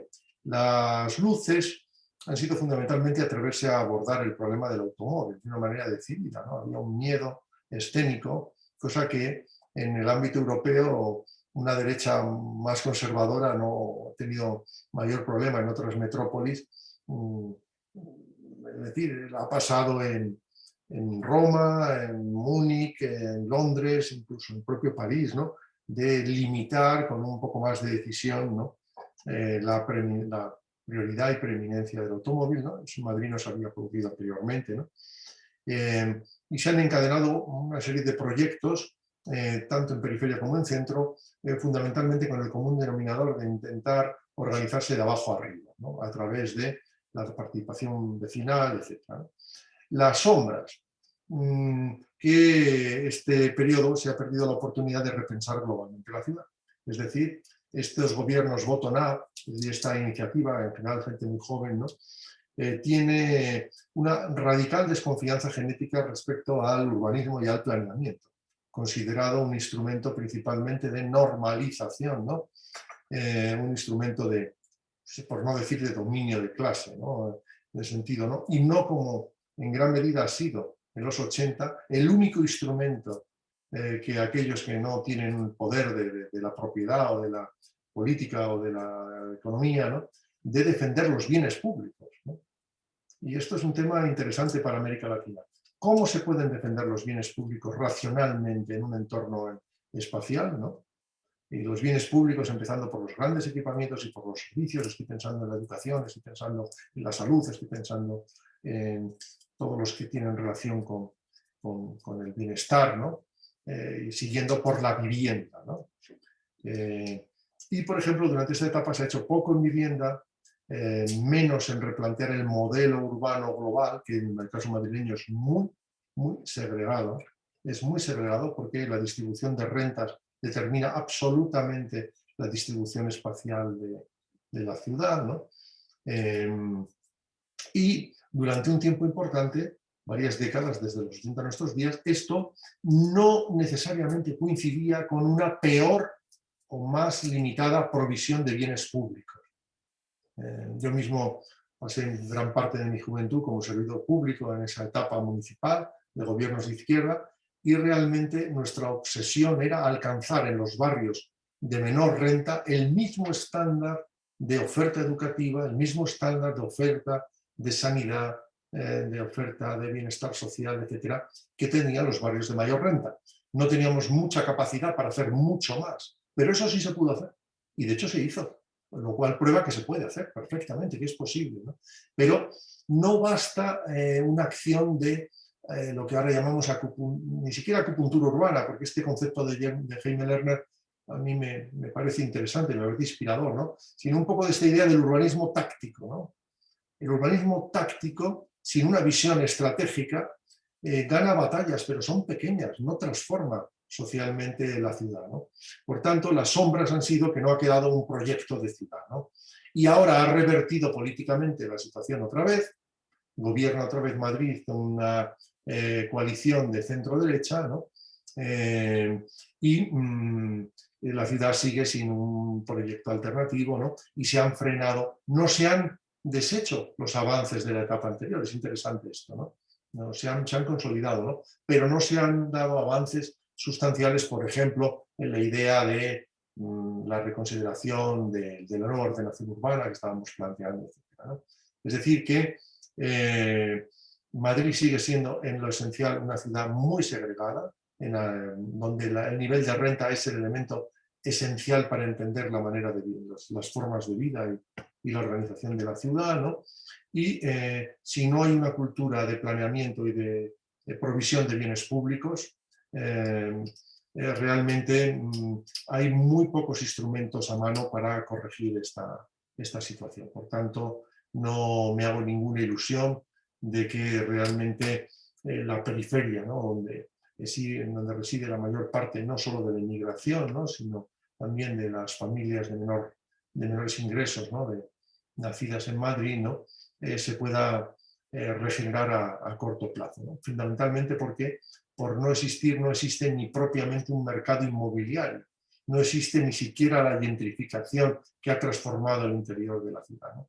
Y hablaríamos mucho de la gentrificación, barrios enteros se han hecho muy famosos a nivel internacional como grandes mecas de la gentrificación juvenil, como por ejemplo Lavapiés, ¿no? Que la revista Time Out decía que era el barrio más divertido de Europa, ¿no? En fin, de la misma manera, ¿no?, que antes bromeábamos, ¿no?, de que Madrid ha vuelto a ser la meca, ¿no?, en esta etapa del confinamiento del COVID, ¿no?, para tantos jóvenes que, en fin, pues querían disfrutar de una mayor tolerancia que hay acá, ¿no?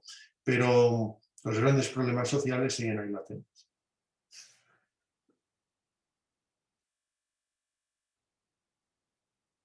No se escucha, Pedro. Sí, sí, ya. Ya. No, decía que hay unas preguntas.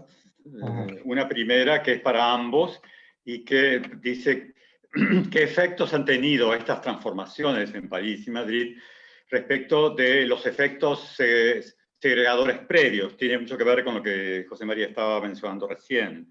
Y la otra, ¿cuál es el papel del gobierno en la recuperación e integración de espacios públicos y peatonales? Ya no solo eso, un poco, ¿qué papel ha cumplido el gobierno? Algo lo estabas mencionando, digamos, ¿no? Pero tal vez alguna cosa más. Y por último, y está dirigida a José María, ¿cómo ha incidido la política y los intereses económicos, deben ser, ¿no?, en la configuración de Madrid? Pueden, hay para ambos, ¿no?, lo de segregación y el papel del gobierno. Está preguntado para ambos. Marie-France, por favor. El micrófono. El sonido, Marie-France. Me olvidé la primera. No, otra vez. Ahí Sí. está. No lo toques más. Pero se ve que no quiere quedarse. No, ya está. Se ha quedado. Bueno, el papel del gobierno, por supuesto que es muy importante decir que el cambio, digamos, primo la elección del gobierno electo en París, pero sobre todo la llegada de la izquierda, del Partido Socialista, que no tiene nada de radical como en Madrid, parece, pero que ha tenido un papel muy importante dentro, digamos,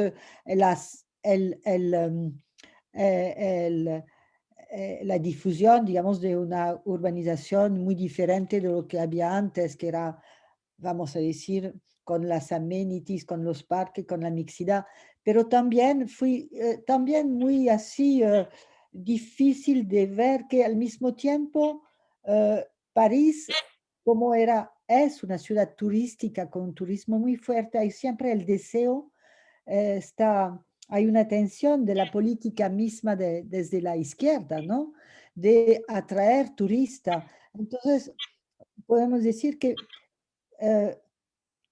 es muchas veces un poco a doble hilo lo que está haciendo en París. ¿Es marketing para París Playa o es para la gente de París o es para la metrópolis? Son las tres cosas a la vez. Quisiera precisar una cosa, papel del gobierno, que el Estado está presente en París como en la periferia muy fuertemente, porque las leyes, por ejemplo, sobre la vivienda, que vamos a decir que tiene un impacto sobre la segregación, es una ley nacional, pero que es aplicada en París y en la periferia, que es la ley Solidaridad y Renovación, o no sé qué, que obliga cada municipalidad a construir 20% de vivienda social. Tiene que tener por lo menos cada municipio 20% de vivienda social. Ahora en París es 25%. Ahora en París, que precisamente es uno de los desafíos que se da a la municipalidad, es de llegar, no, 22, de llegar a 23 y quizás a 30. Entonces ahora cada vez que hay edificio lo compra en varios acomodados o también transforma las oficinas que son en sobre oferta ahora en París. Hay muchos, se transforma vivienda, cada vez que el Estado vende terreno, la municipalidad lo compra para hacer edificios. Es decir, hay realmente una política de vivienda social desde el gobierno municipal, pero también con una ley nacional que empuja y que obliga a cada municipalidad a hacerlo. Y si no, hay multa y todo eso. Bueno, eso quisiera agregar. Gracias.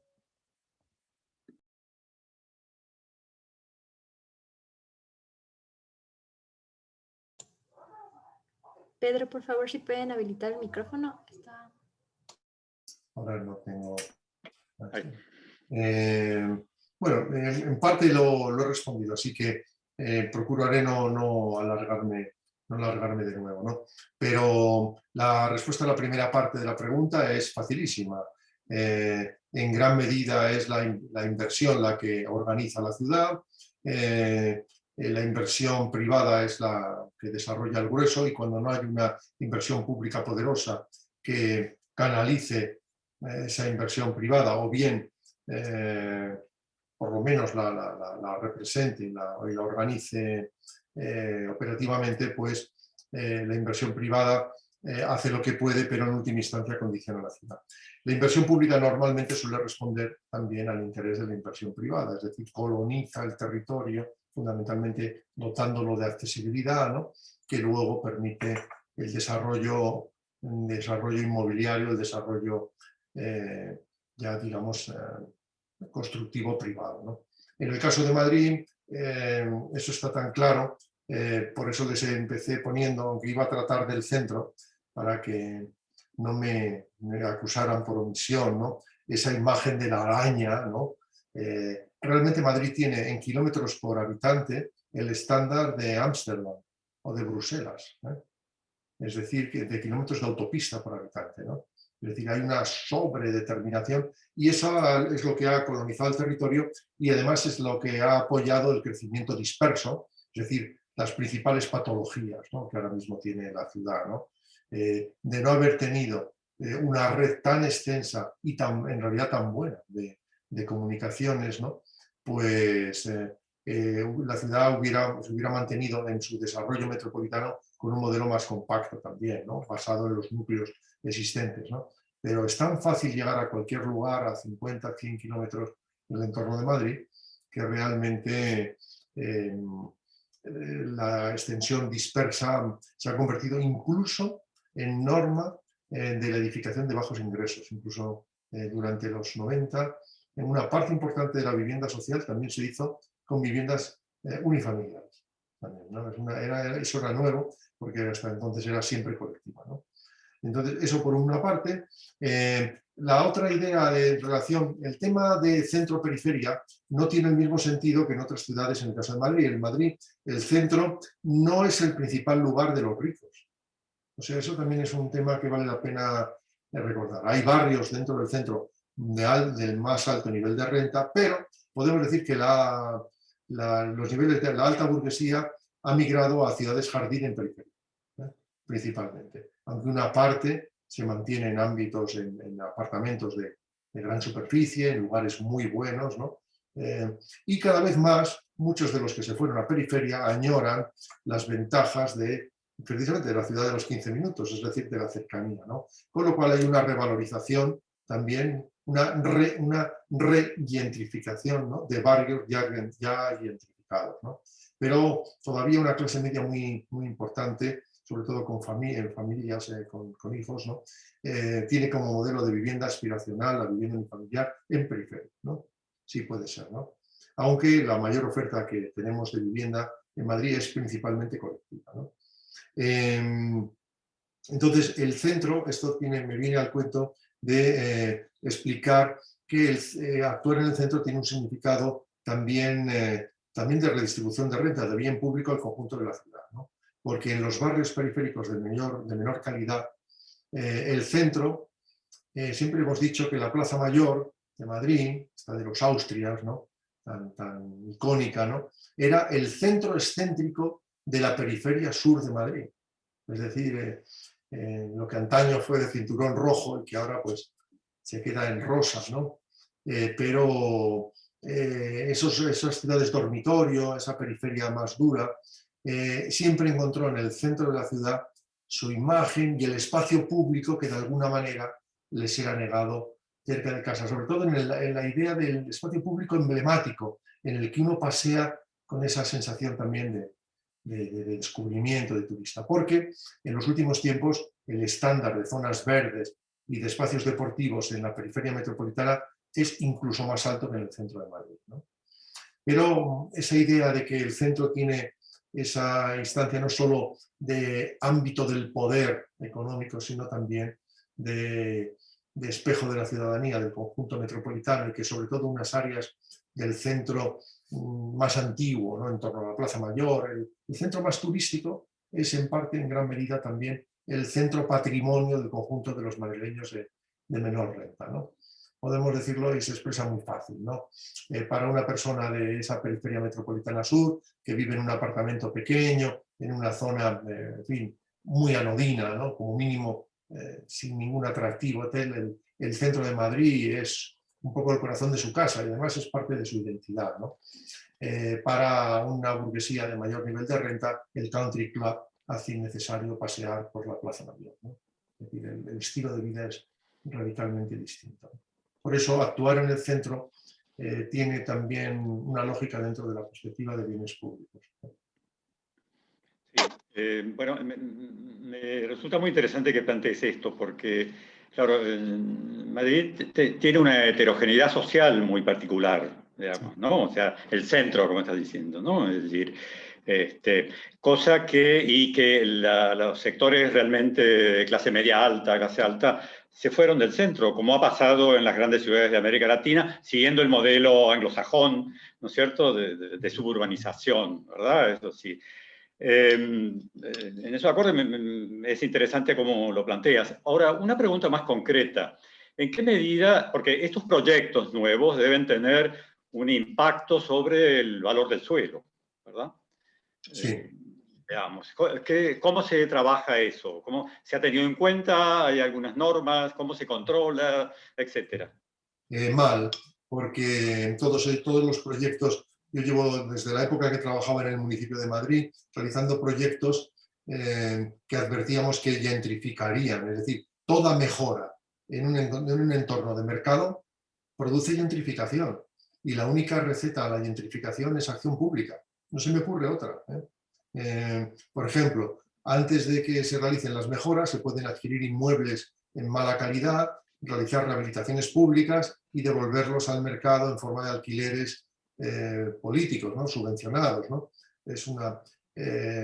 Antes del encarecimiento del barrio de Lavapiés, el municipio de Madrid podía haber adquirido cientos de viviendas, miles de viviendas de Lavapiés, porque estaban a precios irrisorios, ¿no?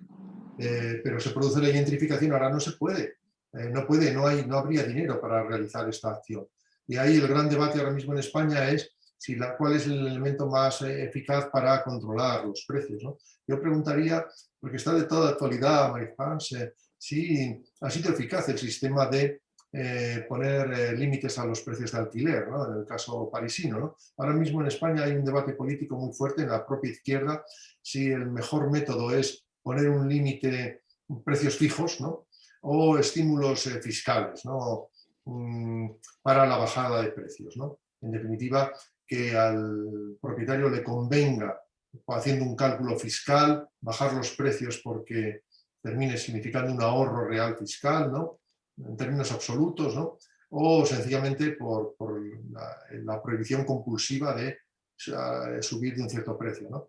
Y si se ha producido o no mercado negro de alquileres en París, ¿no? Por este tema, ¿no? Que es un poco el otro aspecto del debate, ¿no? Pero bueno, eso pone de manifiesto lo que estoy comentando. Sin políticas públicas compensatorias, toda mejora urbana va a significar, quitaremos los automóviles, viviremos mejor con aire más limpio y será más caro el alquiler. Está clarísimo la ecuación, ¿no? Muy bien. Estamos abiertos a la voz del pueblo. ¿Alguien tiene algo más que quiera preguntar?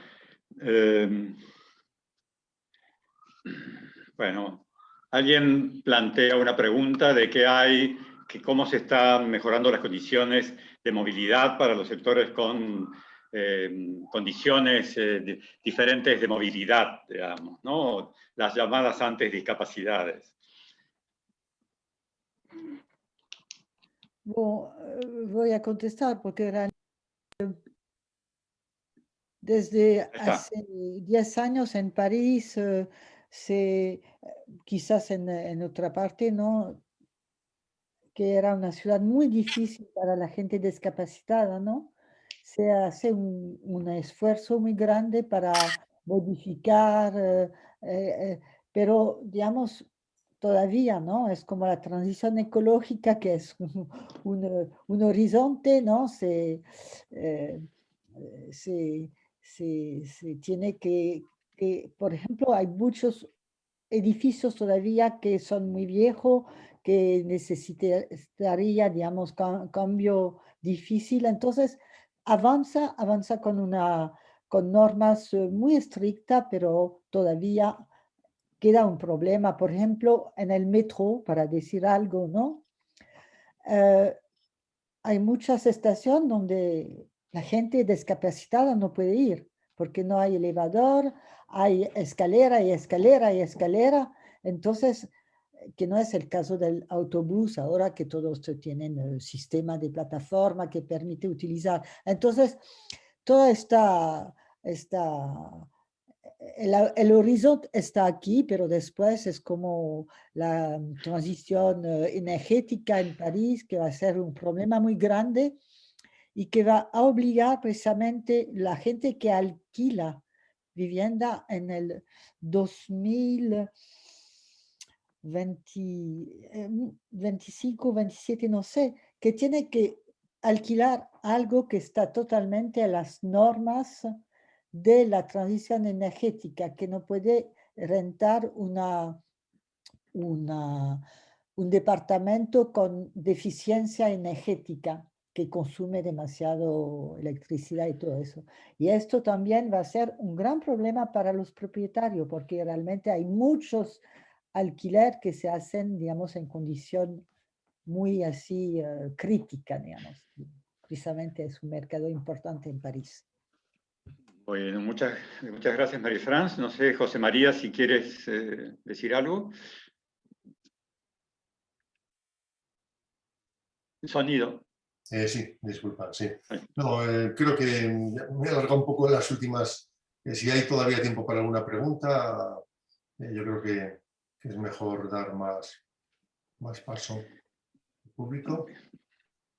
Bueno, en ese caso, no sé quién los organizadores están. Creo que hemos excedido el tiempo que estaba previsto, ¿verdad?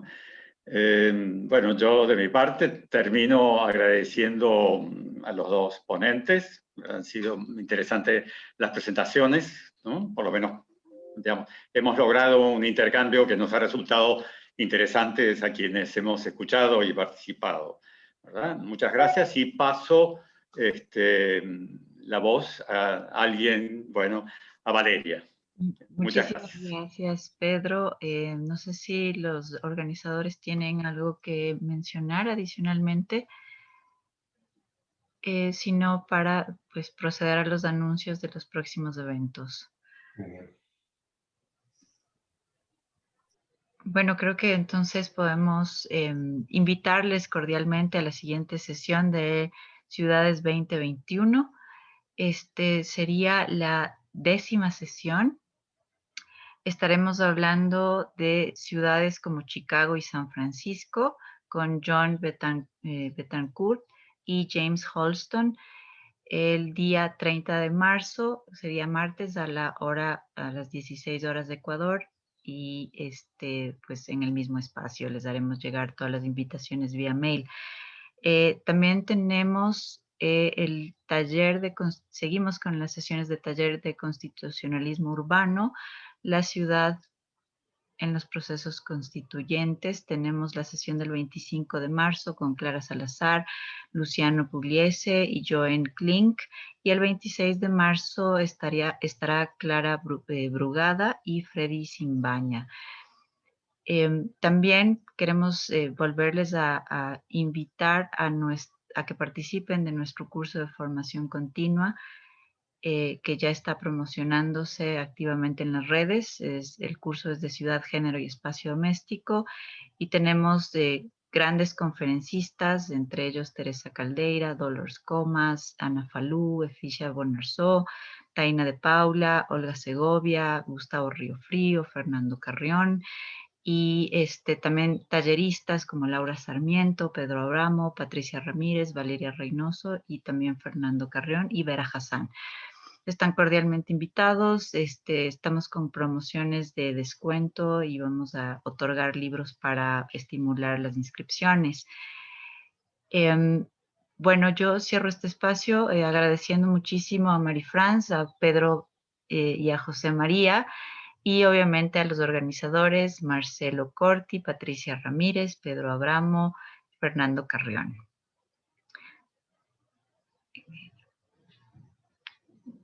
Adiós.